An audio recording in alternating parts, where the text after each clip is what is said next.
Leitura Guiada, um programa da Primeira Igreja Batista em Botafogo. Este é seu encontro diário com as Escrituras Sagradas. Acompanhe agora o nosso estudo de hoje. Amados irmãos, graça e paz do Senhor Jesus. Hoje, quinta-feira, 29 de janeiro, a nossa leitura se encontra hoje no livro de Êxodo, capítulos 5, 6 e 7. Vamos ler então, irmãos. Capítulo número 5, verso de número 1.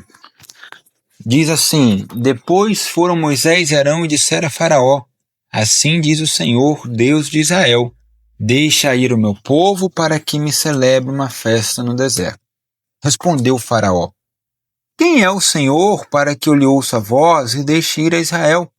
Não conheço o Senhor, tampouco deixarei ir a Israel.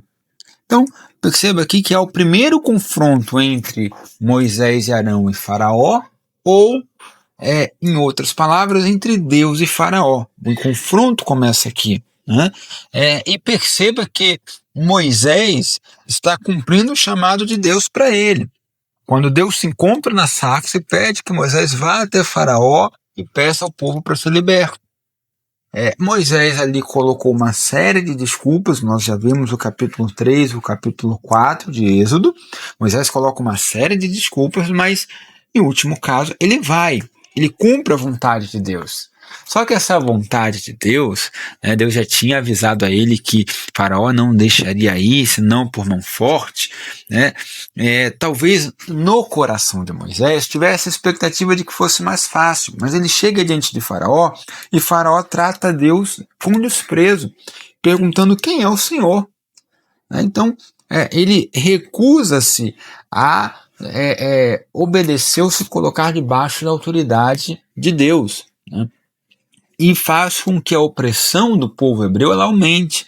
No verso de número 4, Faraó pergunta a Moisés e Arão: Por que vocês interrompem o povo no seu trabalho? Voltem às vossas tarefas. Então, você vê que a opressão ela aumenta.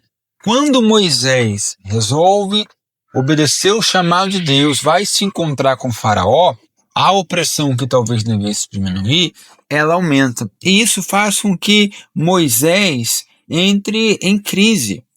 Há uma crise na personalidade ou na confiança do líder de Israel. Veja que lá no verso 22, o texto diz assim: Então Moisés, tornando-se ao Senhor, disse: Ó Senhor, por que afligiste este povo? Por que me enviaste? Pois desde que me apresentei a Faraó para falar-lhe em teu nome, ele tem maltratado este povo, e tu de nenhuma sorte livraste o teu povo. Perceba a crise instalada no coração de Moisés. Este homem que já tinha alguns problemas com o passado, que já tinha uma crise de confiança em si mesmo, Deus chama ele resolve obedecer a voz de Deus, encontra o primeiro obstáculo e ele entra em crise. Então, isso é importante para a gente pensar o seguinte: quantas vezes nós não temos forças ou coragem de enfrentar os obstáculos que nos surgem? Não é porque Deus nos chamou para uma obra que ela não terá obstáculos, que ela não terá percalços, que não terá desafios. E os desafios não são sinais de que Deus nos abandonou ou de que não é da vontade de Deus. Ao contrário, Moisés estava debaixo da vontade de Deus. Faraó se levantou contra Moisés e o povo hebreu e o próprio Deus. E ele Moisés precisava continuar firme no propósito de confrontar Faraó. E aí, para resolver a crise do líder, aparece lá no capítulo 6 a voz do Senhor, dizendo assim a Moisés: Disse o Senhor a Moisés: Agora verás o que hei de fazer a Faraó, pois por mão poderosa os deixará ir, e por mão poderosa os lançará fora da sua terra. Verso 2: Falou mais Deus a Moisés e lhes disse: Eu sou o Senhor. Apareci a Abraão, a Isaac e a Jacó como Deus Todo-Poderoso, mas pelo meu nome, o Senhor, não lhes fui conhecido. Também estabeleci a minha aliança com eles para dar-lhes a terra de Canaã, a terra em que habitam, a terra em que habitaram como peregrinos. Ainda ouvi o gemido dos filhos de Israel, os quais os egípcios escravizam, e me lembrei da minha aliança. Portanto, diz aos filhos de Israel: eu sou o Senhor, eu vos tirarei de debaixo das cargas do Egito, e vos livrarei da sua servidão, e vos resgatarei com braço estendido e com grandes manifestações de julgamento. Tomar-vos-ei por meu povo e serei vosso Deus, e sabereis que eu sou o Senhor vosso Deus, que vos tiro de debaixo das cargas do Egito. E vos levarei à terra a qual jurei dar a Abraão, a Isaque e a Jacó, e darei como possessão. Eu sou o Senhor. Perceba, irmãos, que ele faz um discurso longo, se apresentando como o Deus da aliança de Abraão, Isaque e Jacó, mas que outrora era conhecido como Deus Todo-Poderoso e que agora será conhecido como o Senhor, isto é, o Deus presente, o dono de todas as coisas, o Deus que é superior a toda a religiosidade egípcia. Então, para a crise de Moisés, para a crise existencial, para a crise de confiança de Moisés, a resposta é a palavra de Deus. A resposta é Deus falando com Moisés. E assim acontece nas nossas vidas. As nossas crises existenciais, nossas crises de confiança, nossas crises de insegurança, elas têm espaço até o momento em que Deus fala com a gente. Porque a partir do momento que Deus fala, a partir do momento que Deus nos apresenta a sua palavra e que nós temos a certeza que estamos debaixo do propósito dele, não há crise existencial, não há crise de confiança que resista à certeza de se estar debaixo da missão de Deus. Então, a nossa convicção cristã deve ser: eu estou realizando uma missão, eu estou realizando o chamado de Deus. Quando nós temos essa certeza, quando nós temos essa convicção, nenhuma crise pode existir ou continuar existindo nas nossas vidas. Então, Moisés foi apresentado mais uma vez à voz de Deus, que se apresenta para ele. E perceba que Deus fala não só com Moisés, mas ele também fala se direcionando para os hebreus, para os filhos de Israel, no verso 6. Ele diz assim: eu sou o Senhor, e vos tirarei de debaixo das cargas do Egito, e vos livrarei da sua servidão, e vos resgatarei com braço estendido e com grandes manifestações de julgamento. Tomarei por meu povo e serei vosso Deus. Ou seja, Deus afirmando para o povo: a partir de agora vocês são meus. Vocês não pertencem aos egípcios, vocês não pertencem a Faraó, vocês são o meu povo. Eu vou exercer esse meu direito, de ser o Deus de vocês. Então, Deus aqui, ele não abandona suas promessas, e ele se faz conhecido não só para Moisés, mas também para esse povo. E aí, nós entendemos o seguinte, se a gente for parar para analisar essa cena, nós temos Faraó trazendo obstáculos e opressões contra o povo hebreu. Por outro lado, nós temos a voz de Deus falando para Moisés e para esses hebreus. Então, na realidade da vida, nos acontecimentos da vida, nas circunstâncias da vida, nós temos uma coisa acontecendo, uma realidade, que é a opressão aumentando. No plano espiritual, nós temos Deus fazendo promessas, se apresentando, falando com esse povo. Então perceba que existe meio que um paradoxo, um conflito entre essas duas realidades. O Deus que faz promessa, o Deus que promete, é a situação que piora. Só que essa situação piora dentro do controle de Deus. A promessa de Deus, ela é maior do que a nossa realidade de vida. A voz de Deus é maior do que as nossas realidades. O chamado de Deus, a missão de Deus, ela é maior do que a realidade que os nossos olhos conseguem enxergar. Por isso nós temos que ter uma fé que olha para as promessas.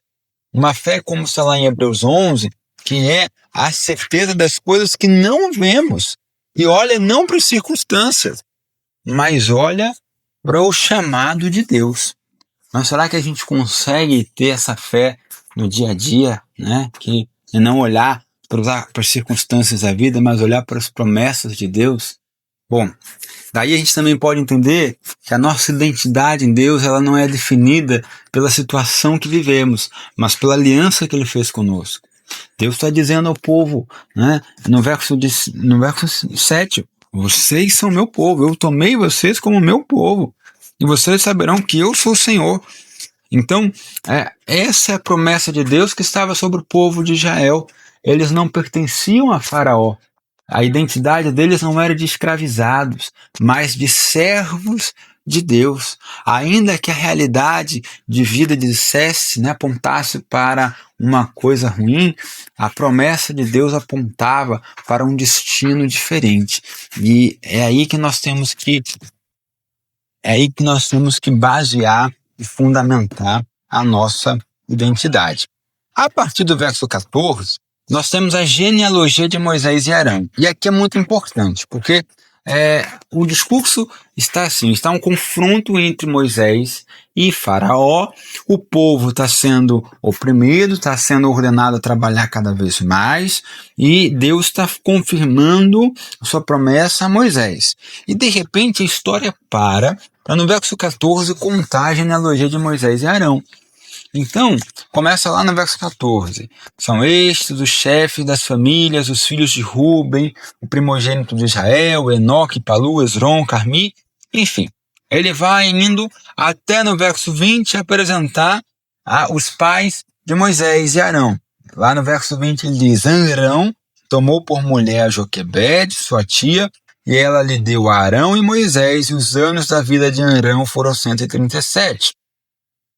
A partir do verso 23, ele apresenta então os filhos de Arão, né? E ele vai fechar lá no verso 27, dizendo assim, no verso 26, dizendo: são estes Arão e Moisés, aos quais o Senhor disse: tirai os filhos de Israel da terra do Egito, segundo as suas hóstias. São estes que falaram a Faraó, rei do Egito, a fim de tirarem do Egito os filhos de Israel. São estes Moisés e Arão. O que Moisés está fazendo aqui na genealogia é voltar lá no Gênesis, que é o livro das genealogias, que o livro que conta as histórias, porque essas histórias, essas genealogias marcam momentos da criação de Deus. E aí ele volta lá no Gênesis, ele usa a mesma estrutura do Gênesis para dizer assim: a partir daqui começamos um tempo novo. A partir de agora, começamos uma nova criação, um novo momento, uma nova aliança de Deus com o povo hebreu, destacadas na figura de Moisés e Arão, que estão confrontando a Israel, a Faraó, né? Então, a partir daqui, a história vai mudar, né? A partir daqui, a história vai ter um novo desdobramento. É como se, no capítulo 1, ao capítulo 5 de Êxodo, nós tivéssemos apenas uma introdução ao texto, ou ao livro, né? E a partir do capítulo 6, de fato, começasse. Agora sim, começa a história. E aí, nós vamos ver que no capítulo 7, ele vai resumir tudo o que está acontecendo. Então, o verso 20, aliás, no capítulo 6, verso 28, já começa essa repetição da história, né? Então, verso 28 diz assim: no dia em que o Senhor falou a Moisés na terra do Egito, disse o Senhor a Moisés: eu sou o Senhor, dize a Faraó, rei do Egito, tudo o que eu te digo. Respondeu Moisés na presença do Senhor: eu não sei falar bem, como, pois, me ouvirá Faraó? Perceba, ele está voltando lá no momento em que Deus se encontra com Moisés na sarça. Está resumindo, recontando aquela história, né? Então, capítulo 7, verso 1. Então disse o Senhor a Moisés: vê que te constituí como Deus sobre Faraó, e Arão teu irmão será teu profeta. Tu falarás tudo o que eu te ordenar, e Arão, teu irmão, falará a Faraó, para que deixe ir da sua terra os filhos de Israel. Então ele começa aqui a ir resumindo a história, né, do confronto, do chamado de Deus para Moisés e Arão, do confronto de Moisés com Faraó. É importante a gente destacar lá no verso 7 a marcação de tempo, né, que diz assim: era Moisés de 80 anos e Arão de 83 quando falaram a Faraó. Né?